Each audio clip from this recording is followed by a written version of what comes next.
Hello दोस्तों, आज हम लोग पढ़ेंगे कोशिका के बारे में। देखिए, कोशिका आपने वैसे बहुत पढ़ा होगा।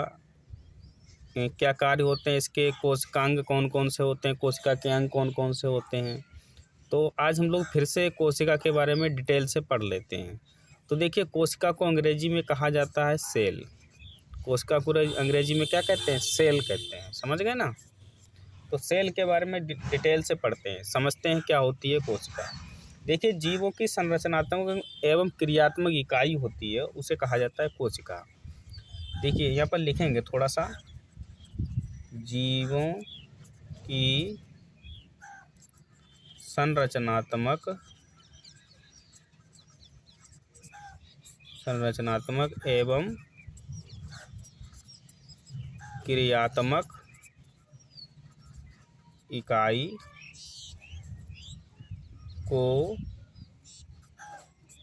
को कोशिका कहा जाता है। कोशिका कहा जाता है। मतलब क्या हुआ समझो। देखिए, हमारा जो शरीर बना है या पेड़ पौधों का शरीर बना है, जितने भी सजीव जीव जंतु हैं तो उनका जो शरीर बना है वो किससे मिलकर बना है? कोशिकाओं से मिलकर बना है। तो देखिए, छोटी छोटी जब कोशिकाएं मिलती हैं, मान लो ये कोशिका मिली, फिर अन्य कोशिकाएं मिलेंगी, फिर अन्य कोशिकाएं मिलेंगी, तो किसका निर्माण हो जाता है? ऊतक का निर्माण हो जाता है। तो सबसे पहले कौन मिलती है? कोशिका मिलती है। कोशिका से किसका निर्माण होगा? बहुत सी कोशिकाएं मिलेंगी तो किसका बनेगा निर्माण होगा? ऊतक का। और बहुत से ऊतक मिलेंगे तो किसका निर्माण होगा? अंग का। समझ गए ना? अब ये सभी अंग हैं ना, बहुत से अंग मिल जाएंगे तो किसका निर्माण हो जाएगा? शरीर का निर्माण हो जाएगा। समझ गए? तो इस प्रकार से हमारे शरीर का निर्माण हुआ है। तो कोशिका क्या है? कोशिका जीवों की संरचनात्मक एवं क्रियात्मक इकाई है। समझ में आई बात पूरी? तो देखिए, कोशिका का जो अध्ययन है वो किसके अंतर्गत किया जाता है? कोशिका का अध्ययन, कोशिका का अध्ययन। तो कोशिका का जो अध्ययन है वो किया जाता है साइटोलॉजी के अंतर्गत। साइटोलॉजी। अब हम समझाएंगे साइटोलॉजी का मतलब क्या है। देखिए, पहला शब्द है साइटो। साइटो मीन्स होता है, वैज्ञानिक भाषा में कोशिका को साइटो कहते हैं। तो साइटो का मतलब हो गया कोशिका। समझ में आई बात? और लॉजी का मतलब होता है स्टडी करना। स्टडी का मतलब होता है अध्ययन करना। अध्ययन करना। तो जिसके अंतर्गत कोशिकाओं का अध्ययन किया जाता है, जिसके अंतर्गत किसका? कोशिकाओं का अध्ययन किया जाता है, उसे कहते हैं साइटोलॉजी। तो साइटोलॉजी का मतलब होता है कोशिका का अध्ययन। तो इतनी बात क्लियर हो गई। अब आगे पढ़ते हैं। तो कोशिका की जो खोज की थी वो किसने की थी भाई? कोशिका की खोज। तो कोशिका की खोज की थी रॉबर्ट हुक नामक वैज्ञानिक ने। रॉबर्ट हुक नामक वैज्ञानिक ने 1665 ईस्वी में की थी। आपको याद रखना है अच्छी तरीके से। इसी कारण इसको फादर ऑफ साइटोलॉजी कहा जाता है। किसको कहा जाता है? रॉबर्ट हुक को। फादर ऑफ साइटोलॉजी किन्हें कहा जाता है? रॉबर्ट हुक को। फादर ऑफ साइटोलॉजी तो किसे कहा जाता है भैया? रॉबर्ट हुक को कहा जाता है। चलिए आगे समझते हैं बिल्कुल डिटेल से। देखिए, रॉबर्ट हुक जो थे, इन्होंने एक मृत कोशिका की खोज की थी। सबसे पहले खोज की गई थी, मानते हैं इस बात को, लेकिन इन्होंने एक मृत कोशिका की खोज की थी। याद रखना है, मृत कोशिका। यहाँ पर लिख लेते हैं थोड़ा, मृत कोशिका। तो मृत कोशिका की खोज किसने की थी? रॉबर्ट हुक ने। तो बात करते हैं जीवित कोशिका। तो जीवित कोशिका की खोज किसने की थी भैया? जीवित किस कोशिका की खोज? तो जीवित कोशिका की खोज की थी, आपको बता देते हैं, 1674 ईस्वी में। 1674 ईस्वी में एंटोनी वॉन ल्यूवेनहोक ने। एंटोनी वॉन ल्यूवेनहोक नामक वैज्ञानिक ने की थी। एंटोनी वॉन ल्यूवेनहोक नामक वैज्ञानिक ने की थी। इसमें इन्होंने कैसी की थी, जीवित कोशिका की। अब कोशिका सिद्धांत किसने दिया था, कोशिका सिद्धांत बताइए भाई आप लोग। तो कोशिका सिद्धांत जो है, कोशिका सिद्धांत दो वैज्ञानिकों ने मिलकर के दिया था, स्लाइडेन एवं स्वान नामक वैज्ञानिक ने। यहाँ पर लिख लेते हैं, स्लाइडेन एवं स्वान, स्लाइडेन एवं स्वान नामक वैज्ञानिक ने कोशिका सिद्धांत दिया था। समझ गए बात को। अब हम लोग बात करते हैं कि दुनिया में और हमारे शरीर में, यानी मनुष्य के शरीर में सबसे छोटी और बड़ी कोशिका कौन कौन सी होती है, समझ गए, उसके बारे में पढ़ लेते हैं थोड़ा सा। तो देखिए, सबसे छोटी कोशिका किसकी होती है, तो सबसे छोटी कोशिका कौन है, माइकोप्लाज्मा। सबसे छोटी कोशिका, तो सबसे छोटी कोशिका कौन सी है भाई, माइकोप्लाज्मा। माइकोप्लाज्मा याद रखना है आपको अच्छी तरीके से, ठीक है। उसके बाद सबसे बड़ी कोशिका, सबसे बड़ी कोशिका, तो सबसे बड़ी कोशिका कौन सी है भैया, शुतुरमुर्ग का अंडा। अरे एक प्रकार का ये पक्षी होता है जो उड़ नहीं पाता है, शुतुरमुर्ग का अंडा सबसे बड़ी कोशिका होती है, ठीक है। अब मानव के शरीर में सबसे बड़ी कोशिका कौन सी होती है, मानव के शरीर में लिख सकते हैं ना, मानव शरीर में सबसे बड़ी कोशिका, तो मानव शरीर में सबसे बड़ी कोशिका कौन है भैया, अंडाणु। अंडाणु समझ गया ना, अंडाणु के बारे में हम पूरा का पूरा वीडियो पढ़ा चुके हैं, उसको देख लेना जा करके। तो मानव में शरीर में सबसे छोटी, मानव शरीर में सबसे छोटी, तो सबसे छोटी कौन हो जाएगी, शुक्राणु हो जाएगा ना, शुक्राणु, अंग्रेजी में कहते हैं स्पर्म। मानव शरीर में सबसे लंबी कोशिका, मानव शरीर में सबसे लंबी कोशिका कौन सी होती है भाई, तो सबसे लंबी कोशिका जो होती है वो होती है तंत्रिका कोशिका, तंत्रिका कोशिका। तो ये तो मतलब बेसिक जानकारी हो गई, आपको लिखनी ही है, याद करनी है। तो कोशिका क्या है, संरचनात्मक क्रियात्मक इकाई है। कोशिका का अध्ययन साइटोलॉजी के अंतर्गत किया जाता है। कोशिका की खोज रॉबर्ट हुक ने मृत कोशिका की सबसे पहले की थी, इसीलिए इनको फादर ऑफ साइटोलॉजी कहा जाता है। जीवित कोशिका की खोज एंटोनियो ल्यूवेनहॉक ने की थी। कोशिका सिद्धांत स्लाइडेन एवं स्वान नामक वैज्ञानिक ने दिया था। सबसे छोटी कोशिका कौन सी है, माइकोप्लाज्मा। सबसे बड़ी कोशिका शुतुरमुर्ग का अंडा है। मानव शरीर में सबसे बड़ी कोशिका अंडाणु। मानव शरीर में सबसे छोटी कोशिका शुक्राणु हो जाएगी, ठीक है ना। मानव शरीर में सबसे लंबी, मतलब लंबाई की बात करें तो कौन हो जाएगी, तंत्रिका कोशिका। अब हम लोग पढ़ते हैं कि जंतु कोशिका और पादप कोशिका में अंतर क्या होता है, तो हम लोग पहले पढ़ेंगे जंतु कोशिका के बारे में।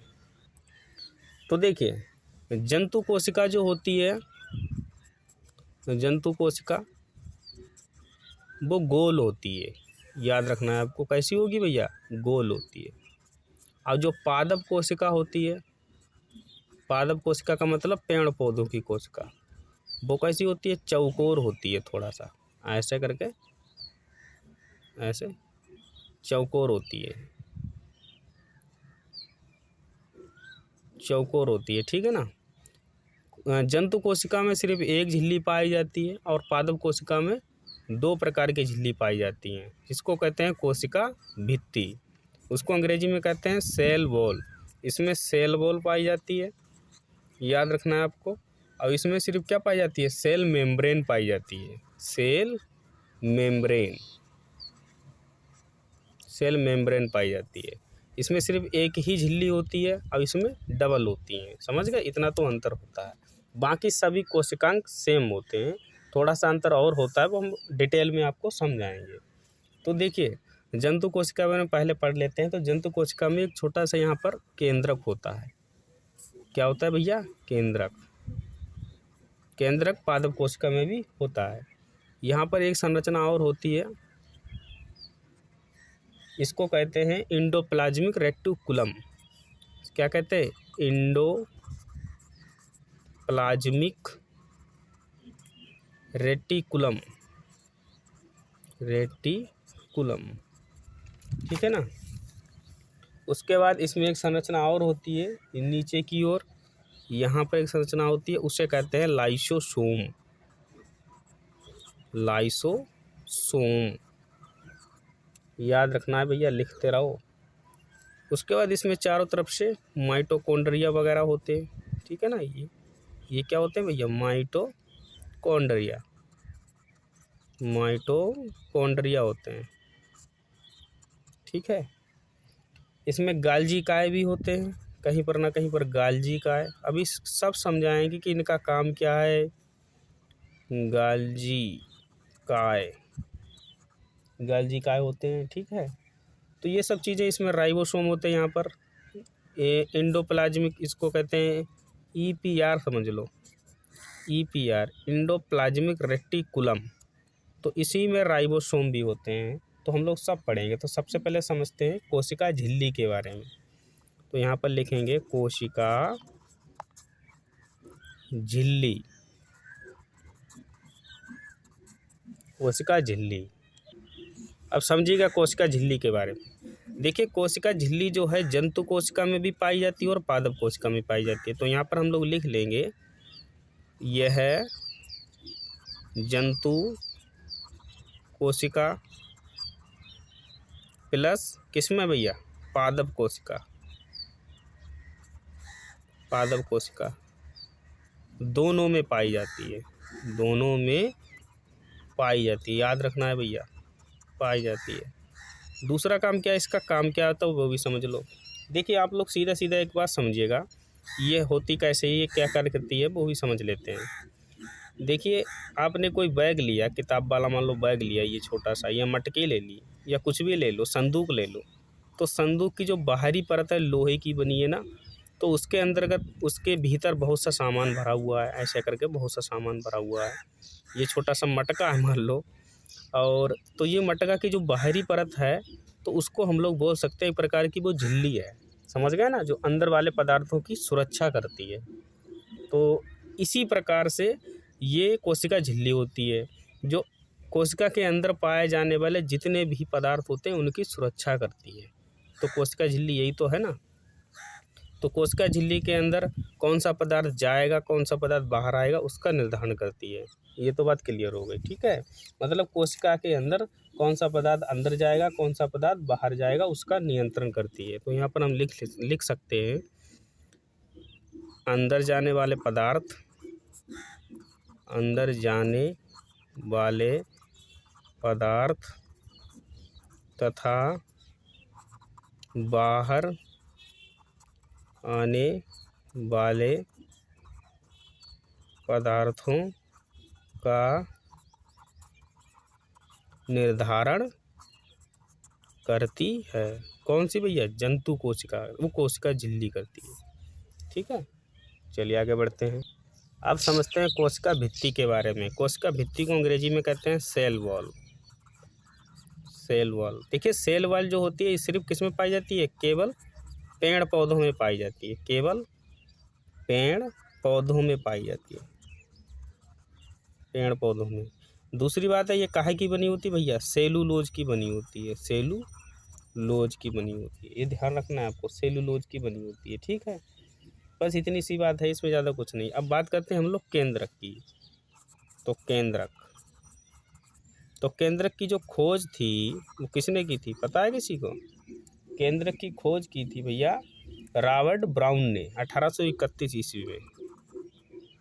रॉबर्ट ब्राउन 1831 ईस्वी में केंद्रक की खोज की थी, समझ गए। दूसरी बात है, जो केंद्रक होता है वो जंतु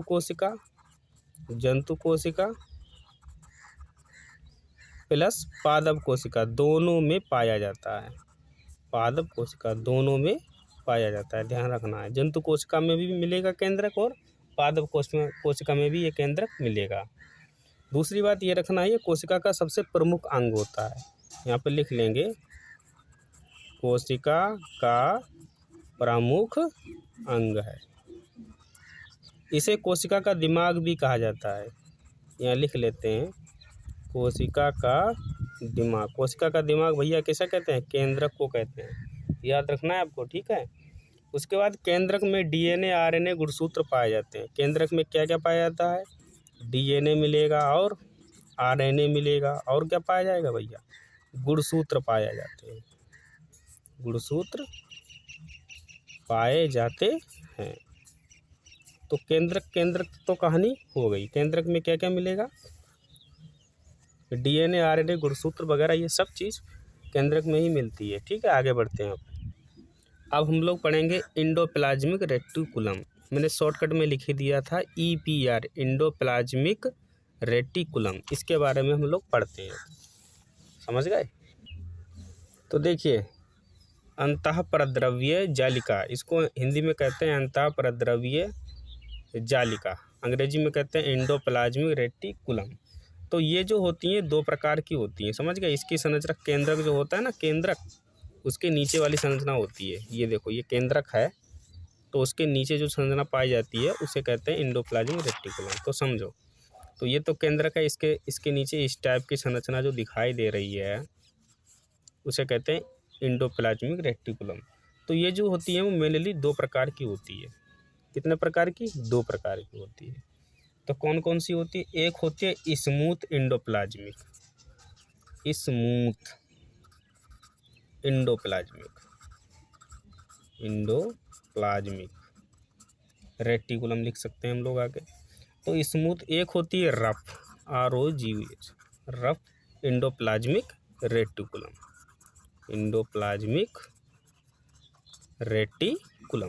आगे समझिए।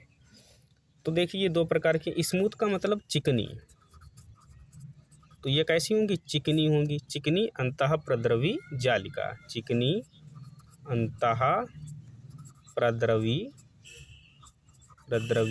जालिका। अब इनका काम समझ लेते हैं। देखिए, इसका काम क्या है? कार्बोहाइड्रेट तथा वसा का संश्लेषण।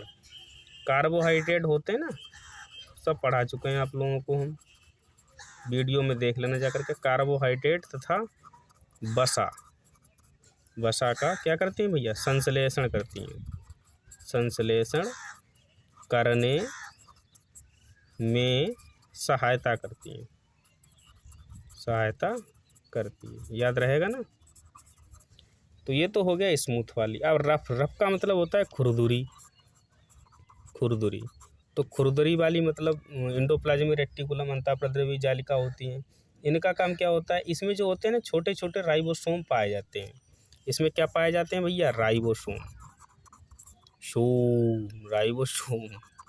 इसमें पाए जाते हैं राइबोसोम। तो राइबोसोम बहुत महीन दाने जैसी संरचना होती है, उसे कहते हैं राइबोसोम, ठीक है ना। तो राइबोसोम का काम क्या होता है? प्रोटीन संश्लेषण का कार्य करते हैं। प्रोटीन संश्लेषण का कार्य करते हैं, ठीक है ना। प्रोटीन बनाने का कार्य करते हैं, सीधी सी बात याद रखो। अब राइबोसोम, तो राइबोसोम होते हैं, वो कितने प्रकार के होते हैं भैया? तो राइबोसोम जो होते हैं वो भी 2 प्रकार के होते हैं। कौन कौन से होते हैं? एक होता है 70S और एक होता है 80S प्रकार के राइबोसोम। 70S प्रकार के राइबोसोम का मतलब क्या हुआ? ये आकार में छोटे होते हैं। आकार में कैसे होंगे? आकार में छोटे होते हैं। अब ये पाए कहाँ जाते हैं? तो ये पाए जाते हैं माइटोकॉन्ड्रिया और बैक्टीरिया में। माइटोकॉन्ड्रिया में मिलेगा, और कहाँ मिलेगा भैया? बैक्टीरिया में मिलेगा। याद रखना है आपको अच्छी तरीके से। और 80S ये कैसे हो के आकार में बड़े होते हैं। आकार में कैसे होंगे? बड़े होंगे। ये कहाँ पाए जाते हैं? विकसित पौधों में पाए जाते हैं। और कहाँ पाए जाते हैं? जंतु में पाए जाते हैं। तो ये हो गया 80 इस प्रकार के राइबोसोम, ये हो गया 70 इस प्रकार के राइबोसोम। इतना आप लोगों ने पढ़ लिया होगा और लिख भी लिया होगा, ठीक है। हाँ, राइबोसोम को प्रोटीन की फैक्ट्री भी कहा जाता है, ये ध्यान रखना है आपको इस बात का, ठीक है। तो राइबोसोम कितने प्रकार के? 2 प्रकार के हो गए, 70 इस प्रकार के, 80 इस प्रकार के। एंडोप्लाज्मिक रेटिकुलम कितने प्रकार की पाई जाती है? 2 प्रकार की, एक होती है चिकनी अंतःप्रद्रवी जालिका, एक खुरदुरी, ठीक है। और भी अभी कोशिकांग बचे हैं। अभी कौन कौन से कोशिकांग बचे हैं भैया? लाइसोसोम बचा है, गाल्जी काय बचा है, माइटोकॉन्ड्रिया बचा है, अभी तो सभी बचे हैं। सेल मेम्ब्रेन तो हो गया था, रेटिकुलम हो गया, केंद्रक भी हो गया, बाकी बचे हुए हम लोग अब नेक्स्ट वीडियो में बात करेंगे। देखिए, ये कोशिका का पार्ट 1 था, अब हम लोग पार्ट 2 में इसके कोशिकांग के बारे में पढ़ेंगे। तब तक के लिए जय हिंद।